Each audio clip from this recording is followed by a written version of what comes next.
adalah ancaman-ancaman karena selaku ketua pasti kita harus mengayomi anggota kita. Ormas-ormas adalah yang namanya kayak mungkin preman yang ngerasa dia ketuanya, berarti yang kita sikat pertama dia. Sebelum jadi berteman biasa kayak gitu. Biasanya gitu dulu baru tegang dulu ya. Tapi habis itu udah kita akrab lah. Gitu. Saya ngefans banget sama Pak Yapto. Kepemimpinan dia tuh gagah menurut saya, tapi tidak arogan. Jadi mungkin kalau orang lihat anak-anak 234 SC, anak-anak PP, anak-anak KNPI, ini songong-songong nih, belagu-belagu. Coba kalian masuk dulu deh. Kalau kalian udah masuk, kalian pasti nyaman dan nggak akan keluar. Indonesia ini butuh pemuda untuk membesarkan NKRI sendiri. Ambil peranan untuk pemuda. Jangan pernah takut dengan tantangan apapun. Kalau bisa rebut semua kekuasaan yang ada di Republik Indonesia ini dari pemuda.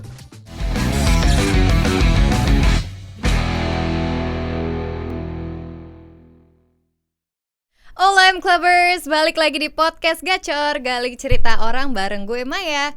Nah, kali ini kita kedatangan tamu spesial yang aktif banget nih di bidang organisasi. Dan kebetulan aku tuh tipe yang kepo banget nih sama kehidupan organisasi tuh gimana sih. Kita langsung gali aja langsung dari narasumber kita kali ini, Mas Royan. Halo Mas Royan, apa kabar? Alhamdulillah baik. Lagi sibuk apa nih Mas Royan sekarang? By the way aku manggilnya Mas, Om. Mas, atau... Om Cat banget ya, Mas boleh ya. Okay. Paling umur beda setengah bulan kita. Oke, Mas Royan lagi sibuk apa nih sekarang? Sekarang selain ngurusin organisasi ada bisnis juga, terus masih kayak ya hobi-hobi aja sih. Kalau boleh tahu organisasinya apa aja sih Mas? Pertama di Ketua KNPI DPD 2 Jakarta Pusat, terus juga sebagai Ketua Pemuda Pancasila Jakarta Pusat, Ketua Bidang OK Dewan Pimpinan Pusat 234 SC. Kalau organisasi di 3 itu. Kalau di KNPI nih aku dengar-dengar Mas Royan baru kepilih sebagai Ketua Jakarta Pusat ya, periode 2021-2022. 2024. Ya, yes. 3 tahun masih jabatan. Nah, gimana nih perasaannya setelah dilantik jadi Ketua KNPI Jakarta Pusat?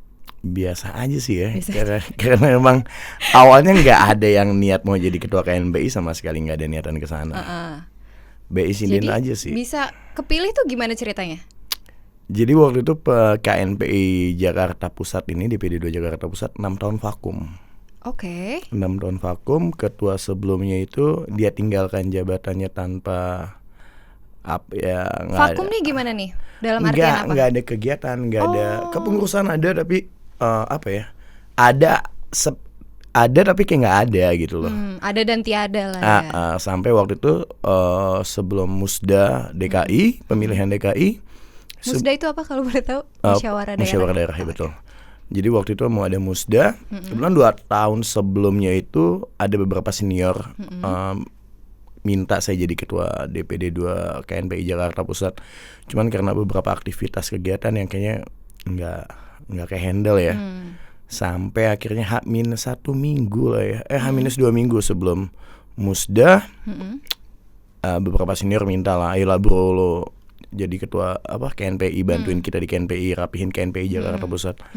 Kayaknya seksi aja kalau ngidupin yang mati. Iya. Jadi kalau yang udah ada atau aktif, saya malah nggak tertarik gitu untuk ngelanjutin dong, nggak tertarik. Tapi kalau yang udah mati benar-benar hancur, ketika kita bisa ngidupin kembali, ada satu kebanggaan. Itu aja sih.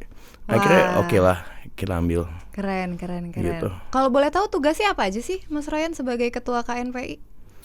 Kalau bicara tugas ya seperti ketua-ketua yang lain ya, paling lebih mengayomi untuk kepengurusan. Dia bisa menjalankan program-program kerja, memilih kepengurusan yang benar-benar sesuai job desk-nya, terus bisa menjalankan roda organisasi. Yang pasti ketua itu harus bijak. Beda ketua dengan bos. Kalau bos itu perusahaan sama organisasi beda ya. Kalau perusahaan itu kan dia bisa memerintah. Kenapa? Karena karyawannya digaji. Tapi kalau organisasi itu sebagai leader, sebagai pemimpin, dia harus bisa memberikan contoh kepada bawahannya atau kepada pengurusnya, terhadap anggotanya. Jadi kalau di organisasi itu kita nggak bisa sebagai ketua cuman bisa merintah aja, tapi kita harus bisa mencontohkan juga. Di role model juga ya. Iya betul. Oke. Nah, prokernya apa aja sih Mas selama Mas Royan jadi ketua, kalau boleh tahu? pas aku jadi ketua ini kan masih zaman COVID ya. Jadi Iya. kita nggak terlalu fokus yang lain, lebih fokus ke kegiatan-kegiatan sosialnya dulu sih. Contoh. Ya kayak kemarin itu kita menyiapkan ambulan gratis untuk masyarakat di wilayah Jakarta Pusat sendiri. Karena kemarin itu sempat COVID yang tinggi banget. Terus banyak pasien COVID yang meninggal dunia karena nggak sempat dibawa ke rumah sakit karena ambulan full. Bahkan ada beberapa yang kena COVID itu dia meninggal dunia sampai 2 hari jenazahnya belum dikuburin. Oh God. Oke, dari situ kita pikir kayaknya kita harus berperan aktif untuk masyarakat. Akhirnya kita mutusin untuk ambil 1 ambulan, kita branding KNPI. Itu kita kasih free untuk masyarakat Jakarta Pusat. Jadi anytime kapan waktu masyarakat di wilayah Jakarta Pusat butuh ambulan, dia bisa menghubungin kita. Bisa Kita nggak akan di-provide ambulan. pungut biaya sedikit pun. Wah, keren. Nah, kalau ini kan lagi masa pandemi nih. Ada tantangan apa sih selain menghalangi program kerja nggak sih? Banget. Karena kan jadi beralih ke digital atau gimana? Nggak gini loh, kayak misalkan di saat orang-orang menghindari COVID, bahkan kita nyamperin COVID. Oh iya juga sih. Itu jadi kayak Iya. ya? Tapi ya udahlah ya, insya Allah kita niat baik. Iya, niat baik. Ya semuanya berjalan dengan lancar lah. Sejauh ini ada tantangan yang yang remarkable nggak kayak? Nggak ada. Ya. Santai aja. Santai aja ya. Santai Oke. aja. Nah, ngomongin organisasi. Kalau ngomongin kegiatan di luar organisasi, Mas Royan biasanya ngapain sih? Ada hobi kah atau apa? Oke, kalau di luar organisasi ada kerjaan yang harus diurus. Kemudian aku di properti juga, aku sebagai kontraktor. Businessman juga ya? Ya, terus kalau hobi, paling hobi motoran. Motoran? nembak. Oh, Iya. motor apa nih Mas? Semua jenis motor sih, cuma Oke. lagi aktif di Harley aja. Oh, di Harley, moge ya berarti moge. ya? Cuman kalau moge ini kan nggak bisa dipakai hari-hari ya. Iya, berarti kayak weekend aja gitu ya? Weekend atau Nah, itu ada organisasinya juga atau gimana? kalau organisasi spesialnya nggak ada. Jadi kebetulan kita punya komunitas namanya 234 SC. Oh, oke. Oke, 234 SC itu awal saya atau aku masuk di dunia organisasi ini di 234 SC. Jadi Jadi awalnya dari awal SC. dari 234 SC. 234 SC itu masuk tahun 2008 waktu itu aku masih di Amsterdam waktu itu. Jadi sempat jadi ketua 234 SC Nederland. Balik ke Indonesia 2011 jadi ketua 234 SC Jakarta Utara. Terus 2015 baru masuk Pemuda Pancasila. Masuk KNPI pun baru 2021. Jadi Bener-bener baru tahun ini ya? baru tahun ini. Awal muasalnya dari 234 SC. Dan di 234 SC kita bergerak di bidang sosial, budaya, olahraga. Nah, Maksudnya gimana tuh? Bergerak gimana? kan kalau maksud gini loh. Kenapa kita bergerak di bidang sosial, budaya, olahraga? Karena mayoritas ini 234 SC itu pemuda. Ini jadi beda topik ya. Dari KNPI ke 234 SC tapi jalan aja lah ya. Oke. Jadi kalau 234 SC itu kenapa kita bergerak di bidang sosial, budaya, olahraga? Karena minim banget anak-anak. Sebenarnya berkaitan dengan KNPI karena KNPI ini kan kepemudaan ya. Ya. Anak-anak muda di Indonesia ini sekarang sudah minim banget dengan jiwa nasionalisnya, dengan jiwa sosialnya, dengan jiwa kebudayaannya dia. Budaya ini masuk dengan nasionalis. Kenapa saya bilang seperti itu? Berapa banyak sih di antara kita anak-anak muda yang masih cinta akan NKRI? Iya. Berapa banyak yang masih cinta dengan produk dalam negeri? Very few. Mungkin dia lebih suka dengan musik-musik luar, dengan betul. film-film luar. Kalau dia nonton film bioskop, film luar dengan bangga diposting di Instagram, Facebook dan lain-lain. Tapi kalau nonton film Indonesia nggak akan pernah diposting. Kenapa dia malu dicengin? Padahal dia suka. Iya, padahal bagus. Musik-musik Indonesia dia malu banget denger musik Indonesia. Iya. Berapa banyak sih anak-anak muda Indonesia itu yang masih punya baju khas daerah masing-masing? Iya. Gitu loh. Kayak yang di Indonesia nih banyak suku, ras, budaya dan lain-lain. Kaya ya budaya. Cuman dia lebih suka dengan mungkin gaya ke Arab-Araban atau gaya ke Barat-Baratan, Korea-Koreaan. Tapi kalau pakai baju pangsi mungkin yang anak-anak Jakartanya Betawi, saya rasa udah nggak pernah ya. Jangankan pakai, punya aja nggak punya. Iya, betul. Gitu kan? Ya itulah 234 sih kita mau coba ngangkat anak-anak muda untuk tetap memiliki jiwa nasionalis. Terus sosial. mungkin anak-anak muda Indonesia ini sebagian ya, saya nggak bilang semua, banyak yang dia hobi yang ke klub, diskotik dan lain-lain, live musik. Dia berani ngeluarin uang besar di sana, tapi untuk amal, untuk sosialnya sangat minim. Ngitung. Mungkin kalau ke klub buang uang 5 juta receh. Tapi kalau untuk amal 200.000 kayak mikirnya 2 jam itu. Keluarin nggak? Bener. Nah dari situ kita coba di 234S ini bagaimana kita menyemangati kawan-kawan. Charity. Jadi kayak kurang lebih seperti itulah. Nah, ngomongin 234SC nih, kayaknya aku sering dengar berita bentrok antar ormas nih, Mas Royan. Itu benar adanya atau hanya oknum aja sih, Mas? Di sini saya klarifikasi dulu. 234SC bukan ormas. Mungkin kalau bentrok itu pemuda Pancasila. Bukan 234SC. Beda ya. Antara 234SC dengan pemuda Pancasila. Kalau pemuda Pancasila itu dia lahir atas panggilan sejarah tahun 59. Waktu itu kebutuhan TNI salah satunya untuk membasmi PKI. Pada tahun 59 akhirnya dibentuklah dari IPKI dulu pertamanya, akhirnya terbentuklah Pemuda Pancasila, ganti nama Pemuda Pancasila. Dia tuh sebenarnya untuk salah satunya membantu pemerintah atau TNI kala itu untuk membasmi PKI. Setelah PKI selesai, Pemuda Pancasila sempat vakum sampai akhirnya ketua umum yang sekarang Ayahanda Pak Yapto jadi ketua umum ketiga. Mulailah Pemuda Pancasila ini dari yang 3 MPW atau 3 Majelis Pimpinan Wilayah, sekarang dari Sabang sampai Merauke sudah terbentuk. Dan kalau dibilang benturan sesama ormas, sebenarnya nggak semua ini hanya oknum ya. Oknum berarti. Kenapa aku bilang oknum? Pada dasarnya Pemuda Pancasila itu emang dia untuk mengawal Pancasila. Banyak sekarang ini yang mau ganti ideologi Pancasila dengan ideologi khilafah lah atau ideologi apapun. Nah di sini Pemuda Pancasila dia punya peranan aktif untuk menjaga keutuhan Pancasila sendiri atau NKRI. Jadi kalau ada benturan-benturan, kita nggak bilang tidak, ada tapi oknum tapi hanya segelintir oknum aja. Itu pun mungkin menjaga marwah organisasi atau ya kurang lebih seperti itu. Nah kalau dari Mas Royan sendiri pernah nggak nih punya pengalaman yang nggak enak atau ancaman selama aktif di organisasi? Banyak. Banyak. Oke, boleh diceritain mungkin salah satunya?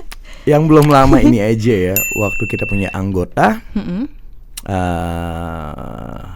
sempat viral juga kemarin di TikTok apa segala macam, viral banget. Pemuda Pancasila ada masalah dengan debt collector waktu itu. Iya, di situ kan mulai dari kawan-kawan debt collector ini adalah ancaman-ancaman karena selaku ketua pasti kita harus mengayomin anggota kita. Apalagi anggota datang ke kita waktu itu bilang dikeroyok 10 orang. Waduh. Ternyata ketika kita lihat videonya, 1 lawan 1. Bukan dikeroyok 10 orang.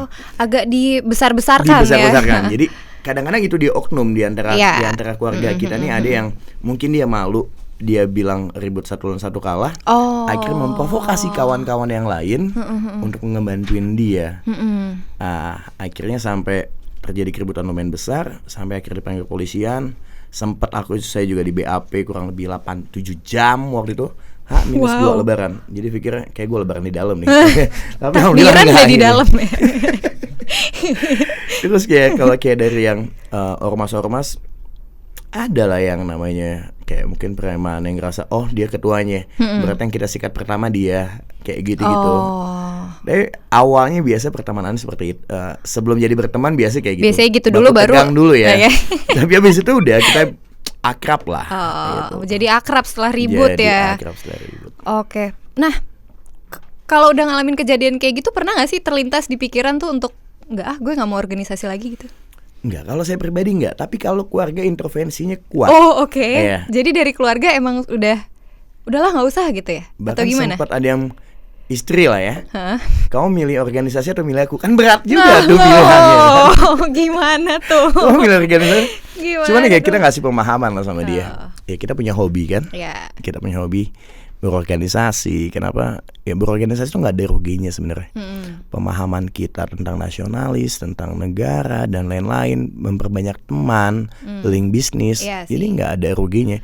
Tergantung niat kita berorganisasi.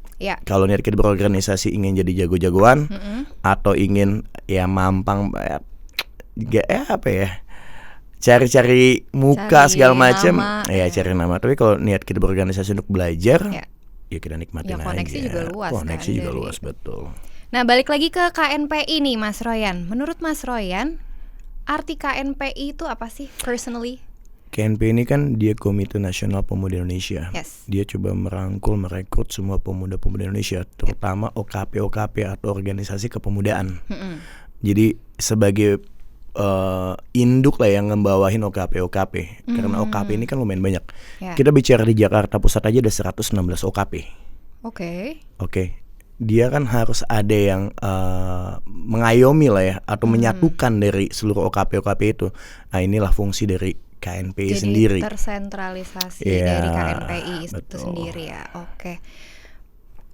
Jadi seberapa penting sih peran pemuda di KNPI? Penting banget dong ya berarti. Sangat penting. Pemuda itu sangat penting di KNPI maupun di Indonesia. Kenapa? Pernah ada salah satu pejabat kita lah ya, kalau saya sebut namanya jadi nanti booming dia, jangan. Jadi dia yang untung nanti kan. Dia pernah bicara bahwa pemuda bisa memberikan masa depan, sementara orang tua hanya bisa memberikan masa lalu. Indonesia ini butuh pemuda Ya. untuk membesarkan NKRI sendiri. Kenapa? Kita sama-sama tahu lah bahwa pejabat-pejabat yang ada di Indonesia ini mayoritas orang tua semua. Ya. Tapi hasilnya apa? Koruptor yang Kurang. tidak pernah selesai. Ya. Mental korupsinya yang sangat tinggi. Nah, untuk KNPI sendiri, perannya apa sih untuk mendorong pemuda untuk lebih mandiri dan maju di Indonesia? Pertama, gini loh yang kita harapkan ya untuk kawan-kawan pemuda ini nggak hanya bicara KNPI. Pertama, kita harus memiliki jiwa nasionalis yang tinggi. Setuju. Itu yang paling penting. Kalau kita udah nggak punya jiwa nasionalis, selesai. Kita nggak akan cinta dengan NKRI. Kalau kita udah nggak cinta dengan NKRI, maka apapun akan kita terima. Gimana kita mau memajukan? Pertama Ya. kita nggak cinta dulu. Ya. Pasangan pun ya namanya laki-laki dan perempuan. Pertama dia sayang, dia cinta, lanjutlah berhubungan yang lebih baik dan dia akan saling menjaga. Ya. Tapi kalau udah nggak cinta kan nggak akan pernah Susah menjaga. majunya. Yang pertama untuk pemuda ini harapan kami di KNPI untuk mencintai Indonesia, NKRI agar memiliki jiwa nasionalisme yang tinggi. Ya. Dia bisa menjaga NKRI. Kenapa banyak koruptor ini yang dia nggak punya jiwa NKRI? Saya bilang bukan hanya pejabat, bahkan instansi pemerintah pun sama-sama kita tahu ini jiwa koruptornya tinggi. Mungkin saya bicara oknum. Di Polri sendiri tangkap narkoba 86 bebas. Ya. Oke. Di penjara. Kalau kita bicara di hampir seluruh lapas maupun rutan, itu kalau dia punya uang jadi raja di sana. Dia punya uang berapa? 350 juta dia bisa beli kamar di sana dengan fasilitas TV 50 in, kasur spring bed, dia bisa bikin king coil di sana, AC, kamar mandi dalam, jadi raja. Full furnish. Oke. Iya sih, pernah dengar kayak gitu. Tangkap narkoba 1G, oke 200 juta bebas. Iya. Atau selagi barangnya nggak banyak dia bisa diupayakan masuk di BNN dengan alasan rehab. Jadi makelar ya. Jadi makelar, semua jadi uang di Indonesia. Semua Ini jadi mental koruptor semua. Betul, gitu. betul. Kenapa mereka bisa seperti itu? Karena mereka tidak memiliki jiwa nasionalis yang tinggi. Kalau mereka cinta NKRI, saya rasa nggak akan ada yang namanya menghancurkan bangsa ini.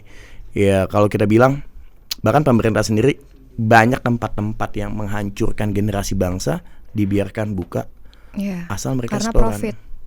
Ya. Sekarang berapa banyak sih tempat-tempat kayak clubbing segala macam, mayoritas tuh nggak ada orang tua, isinya anak-anak muda semua. Betul.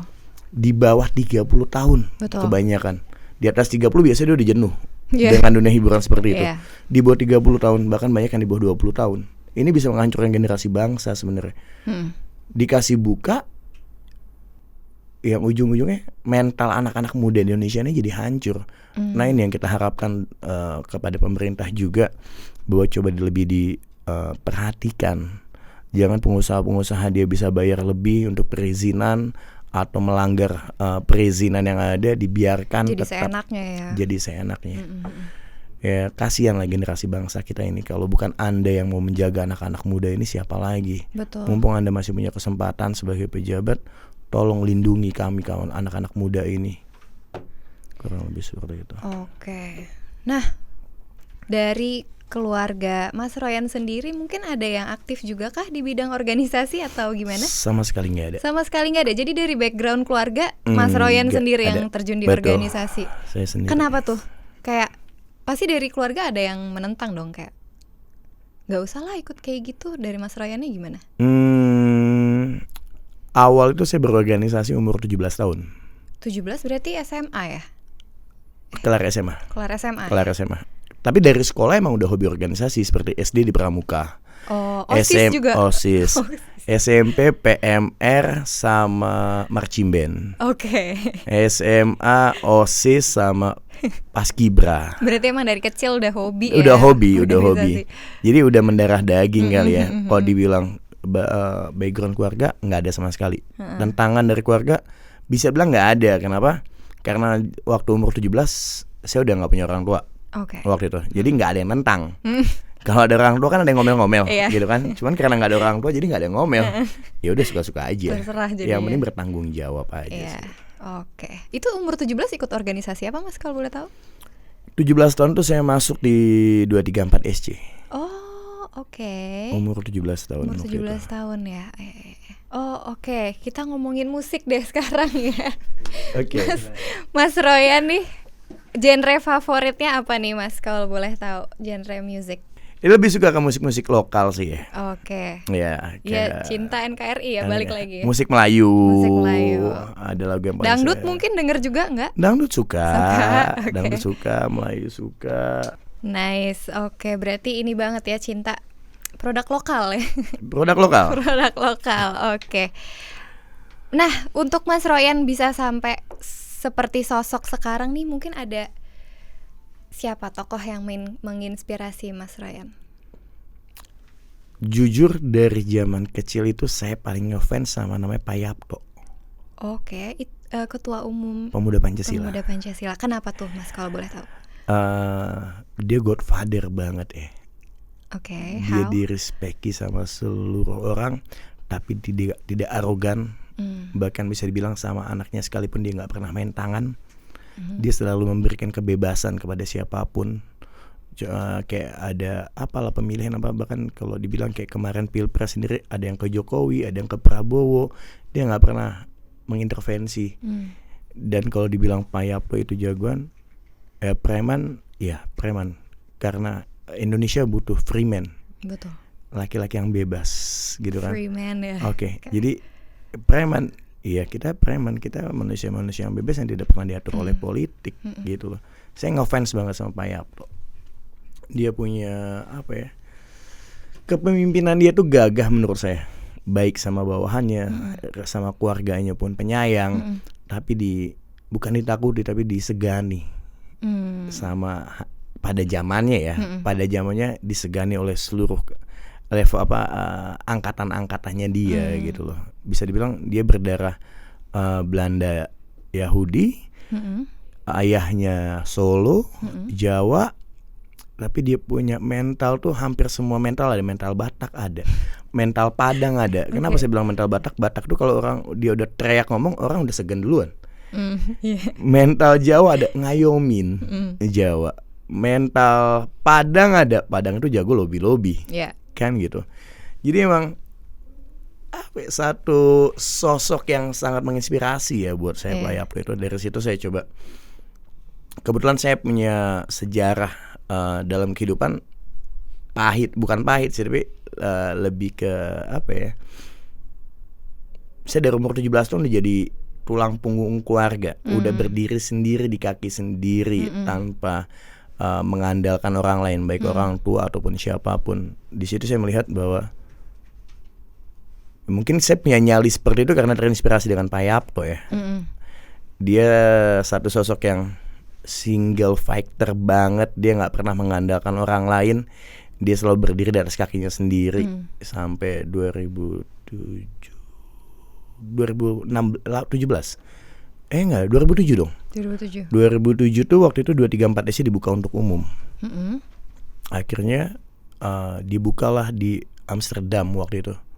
Kebetulan ada kawan ngajakin diri gabung di 234 SC, dengan senang hati karena dari dulu saya pengen banget bisa masuk di keluarga besar ini. Terima tawaran itu, lalu anggota biasa waktu itu, naik jadi humas, dari humas naik jadi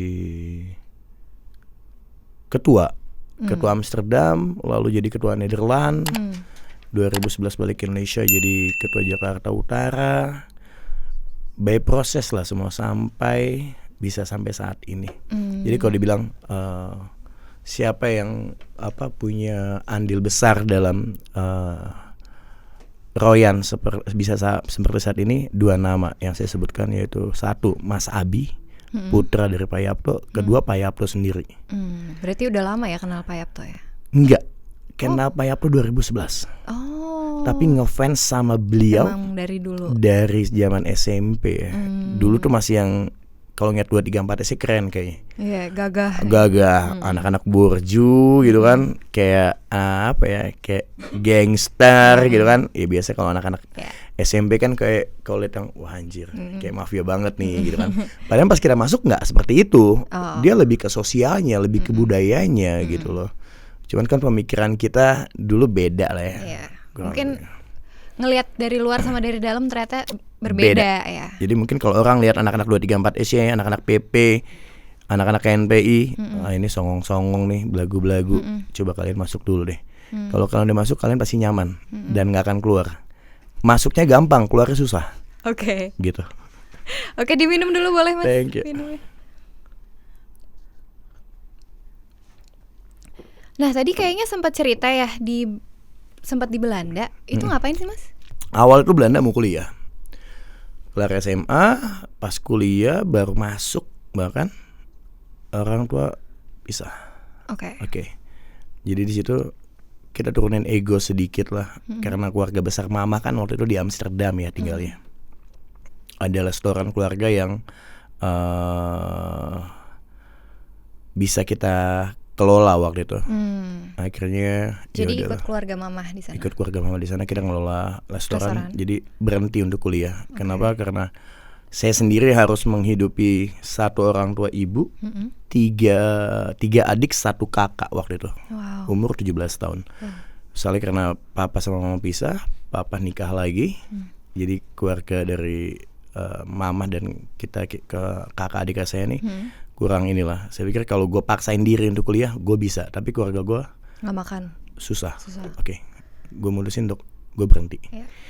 Akhirnya coba fokus untuk ngebantu keluarga. Karena waktu itu mama kebetulan dia sakit. Yang 1 minggu itu dia harus 2 kali dirawat di rumah sakit. 1 minggu harus dirawat dalam 1 minggu 2 kali dirawat di rumah sakit. Kakak 1 kuliah, 3 adik sekolah. Jadi coba yang gue coba ngalah lah ya buat diri gue sendiri karena gue laki-laki paling besar. Bahkan mungkin banyak orang yang pikir Royan tuh enak. No, lo nggak tahu gue dulu kayak gimana. 2 tahun saya nggak pernah beli baju baru sama sekali. Baju yang saya pakai itu dikasih sama saya punya sepupu yang di Belanda. Saking segitu ngiritnya. Jadi kalau pagi hari Senin sama hari Rabu itu kita beli KFC itu €1,5 6 ayam. Itu promonya di hari Senin sama hari Rabu. Jadi kalau hari Senin tuh kita beli yang banyak. Jadi mau makan digoreng lagi panasin. Segitu ngiritnya. Paling beli yang baru tuh paling cuman CD doang. Karena CD nggak mungkin bekas orang kan. Selebihnya tuh semua bekas saudara. Segitu ngiritnya. Sampai tahun 2000. Aku ke Amsterdam 2004. 2007 nyokap meninggal. Itu inget kalau nggak salah hari Jumat. Aku lagi di kerjaan, lagi teleponan sama kakak waktu itu. Dia bilang nyokap lagi di rumah sakit. Biasa aja, nggak kaget karena emang seminggu 2 kali. Terus dia bilang, Kian gue nganterin nyokap ke kamar mandi. Matiin dulu telepon. Setengah jam dia telepon lagi nangis-nangis. Wah kenapa nih? Ada apa nih? Gitu kan. Terus tante angkat telepon, Ren kamu mau pulang sekarang. Yang gimana sih kita itu jodoh? Itu dikabarinnya by phone? By phone. Belum ada WA waktu itu ya. Masih zaman BBM gitu kan. Yang mikir anjir kenapa nih nyokap gue. Dan saya paling lemah sama mama. Pingsan mungkin ada setengah jam. Bangun langsung cari tiket pesawat. Gak dapet hari itu. Dapet di hari Sabtu. Sampai Indonesia Minggu. Saya udah bilang gue gak akan pulang ke rumah kalau gak sama nyokap. Jadi dari bandara tuh langsung ke rumah sakit. Sampai rumah sakit tuh jam 10 pagi. Jam 11 malam nyokap meninggal. Dan bener, balik ke rumah sama nyokap, tapi jenazahnya waktu itu.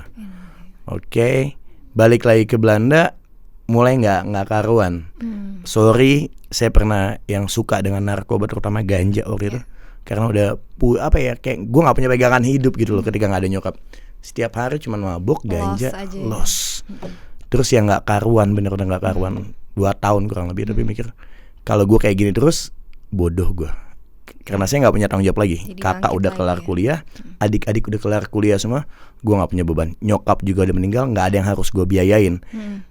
Toh gue punya duit, ya gue nikmatin hidup. Pada waktu itu berpikir seperti itu. Sama akhirnya kayak gue nggak bisa nih kayak gini terus. Gue mesti yang coba jadi manusia normal. Oke, 2 tahun berhenti. 2 tahun berhenti, coba nabung apa segala macem sampai 2011 waktu itu balik ke Indonesia. Merit juga sama istri nggak pernah ketemu sebelumnya. Oh oke. Jadi gimana ceritanya? Nah ini rada lucu. Mudah-mudahan sih bini gue nggak nonton ya. Jadi waktu itu gue tuh pacaran sama sepupunya malah. Oke. Sama sepupu, dia masih kecil waktu itu, dia SMP. Di SMP kalau lagi teleponan sama sepupunya nih kadang dia suka ikut-ikutan gitu kan. Pas gue di Belanda ketemulah di MRC atau Friendster ya, lupa lah. Social media lah. Sosial media waktu itu. Terus dia nanya, ini Kak Royan ya? Siapa ya? Kok cewek cantik kenal gue, gitu jarang-jarang kan. Siapa ya? Ini Ius, dia bilang. Ius mana nih? Sebutlah nama saudaranya itu kan. Oh gue bilang udah gede juga nih anak. Nah dari situ akhirnya sering komunikasi sampai kayak gue mau merit nih. Langsung tembak dia, lu mau merit gak? Dia bilang, lu gila kali. Baru ketemu, belum pernah ketemu bahkan gitu kan. Ngajakin merit, enggak gue serius. Dia pikir bohong gitu kan. 1 bulan tanya lagi, lu mau merit gak? Ya siapa yang gak mau merit? Mau lah merit. Ya udah merit sama gue. Nggak, jangan gila dong, dia bilang gitu kan. Dia waktu masih kuliah. Ya deh, gue tanya, lu mau merit atau enggak? Lu mau merit, besok tante gue balik ke Indonesia, gue mau minta lu. Akhirnya dia bilang oke. Dia pikir bercanda, dia okein doang. Ternyata bener datang ke rumahnya. Itu belum pernah ketemu sama sekali ya. Sampai 2011 balik ke Indonesia, H-7 hari sebelum nikah, baru ketemu.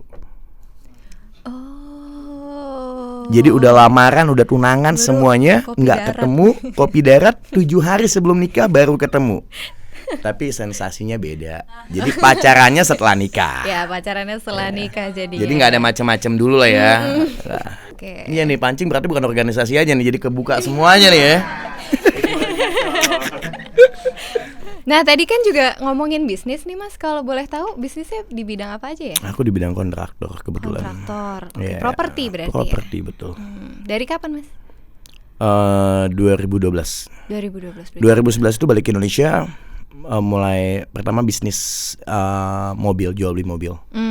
Jual beli mobil karena memang hobi otomotif juga kan. Ya. Jadi sambil modif jual kayak gitu.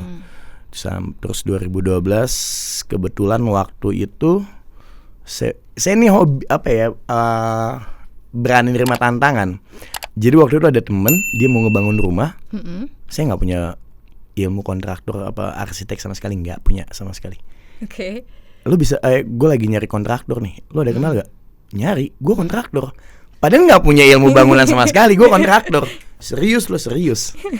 Terus dia minta lah yang namanya penawaran.